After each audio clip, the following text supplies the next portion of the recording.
Scooter Braun. Oh, wait, did you know about this? I didn't. I kind of heard about it, but Mm. I think like what tipped me off a little bit was like he was like, "Oh, I'm gonna rent out this whole theater for Crazy Rich Asians." I was like, "Why is Scooter Braun?" Wait, Scooter Braun Yeah, rented this out was a in theater? August.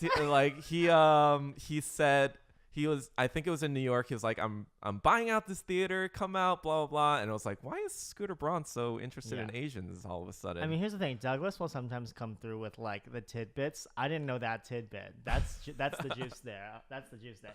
Wait, so to give them like what? So he's doing what? he's producing a new show that's about K-pop. I think. Yeah, he's doing a new feature film about. Oh, it's a feature film. Yeah, it's about an Asian American who enters a K-pop singing competition in Korea and kind of like the rise and fall of this person. Does Korea have those kinds of shows like They do, America's yeah. Got Like, Talent yeah, and stuff like that? it's like they basically have like their version of Korea basically runs on like variety shows, Yeah. and so like they literally have like, gosh, probably on the air right now, like probably like no joke, like 8 singing shows. 8 Yeah. singing shows. I mean, like literally. So on Fox, okay, I guess this is another headline, but Yeah. Fox just bought one of the Korean singing shows called The Masked Singer. how do they even Yeah. differentiate themselves? Like, I think they all kind of live in the same ecosystem Uh-huh. because they're all kind of based either on bolstering current K-pop stars' careers. So there's like a show called like Fantastic Duo where they have like these K-pop stars singing with just like regular everyday people like a Right. school teacher or a policeman, and then like but then they also have a show like the like Produce 101 where they like make a girl group or a boy group out of like 100 trainees, because in Korea they have like this factory system where they basically like train you in school, and then when you graduate they kind of decide whether or not you're going to be in a group right. or not. So that's more like a reality type show. Yeah. So but yeah, so I think it's basically about, I'm assuming it's about like kind of a riff on one of these shows. Yeah.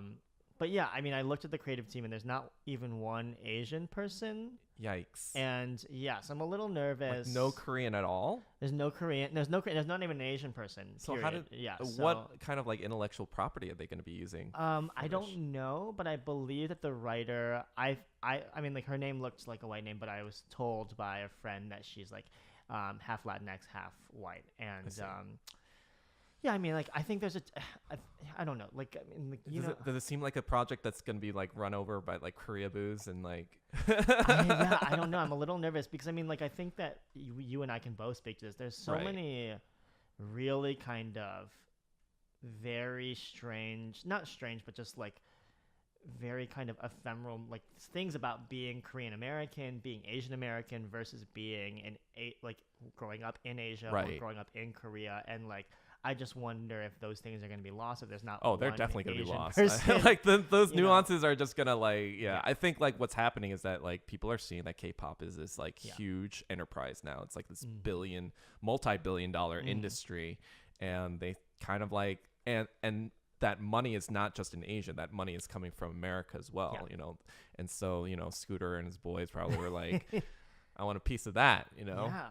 I mean, and this is actually an sticking point because there's a lot of shows right now that like they will be like, oh, let's do an Asian thing. It's like Right. there's a show right now that I won't name, but like they're doing an all Asian season this year, and they have no Asians in the writers' room. Right. And so they're now asking, what I've heard in the industry is like they're asking like Asians to consult on the show. And so it's like what that basically means is like you get paid less to do Right. their job. Yeah. And so I think we're all kind of getting fed up with that, which Yeah. is like a good thing. But I mean, like it's that hard thing of like, you know, people are frustrated. They talk about it on Facebook, or you know, but it's that catch-22 of like, we want these jobs. We want like, if this might be the way that we can break into the industry, but it's kind of It's a process. Yeah.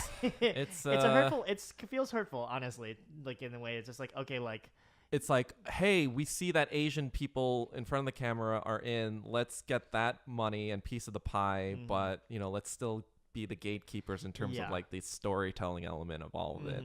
And like, let's just bring someone in, and then they can just like tell us what we did wrong, Right. and then fix it for us. Yeah, you exactly. know? And Like then we're the co-sign Asian this. cleaners or Yeah. something. Yeah. So I'm a little like I hope this, I hope that trend changes.